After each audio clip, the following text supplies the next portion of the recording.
నేను ఈరోజు బైబిల్లోని దేవుడిచ్చిన ఆజ్ఞలు మీకు చెప్పబోతున్నాను. నిర్గమకాండం 20వ అధ్యాయము 1 నుండి 17 వరకు. దేవుడి ఆజ్ఞలని వివరించి చెప్పాను.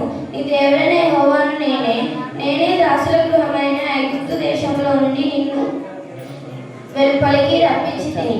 నేను తప్ప వేరొక దేవుడు నీకు ఉండకూడదు. పైన ఆకాశం అందే గాని, క్రింది భూమి అందే గాని, భూమి క్రింద నీళ్ళ అందే గాని దేని రూపంనైనను విగ్రహంనైనా నీవు చేసుకొనకూడదు. వాటికి సాగిలపడకూడదు, వాటిని పూజించకూడదు. ఏదైనా నీ దేవుడైన యెహోవా నాకు నేను రోషము గల దేవుడను. నన్ను ద్వేషించు వారి విషయంలో 3-4 తరముల వరకు తండ్రుల దోషము కుమారుల మీదికి రప్పించు. నన్ను ప్రేమించి నా ఆజ్ఞలు కైకొని వారిని 1000 తరముల వరకు కరుణించు వాడనై ఉన్నాను. యెహోవా నీ దేవుడైన యెహోవా నామమును వ్యర్థంగా ఉచ్చరింపకూడదు. యెహోవా తన నామమును వ్యర్థంగా ఉచ్చరింపు వానిని నిర్దోషిగా ఎంచడు. విశ్రాంతి దినము పరిశుద్ధముగా ఆచరించుటకు జ్ఞాపకం ఉంచుకొనుము. 6 దినములు నీవు కష్టపడి నీ పని అంతము చేయవలెను. 7వ దినమును దేవుడైన యెహోవాకు విశ్రాంతి దినము.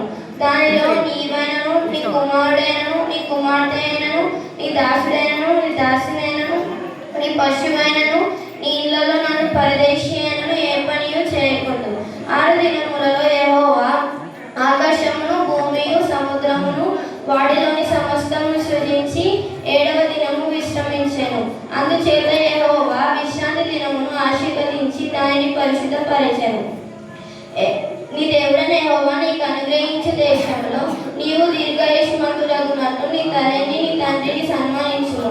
నరహత్య చేయకూడదు, వ్యభిచరింపకూడదు, దొంగిలకూడదు, నీ పొరుగువాని మీద అబద్ధ సాక్ష్యము పలకకూడదు, నీ పొరుగువాని ఇల్లు ఆశింపకూడదు, నీ పొరుగువాని భార్యనైనను, అతని దాసుడైనను, అతని దాసినైనను, అతని ఎద్దునైనను, అతని గాడిదనైనను, నీ పొరుగువాని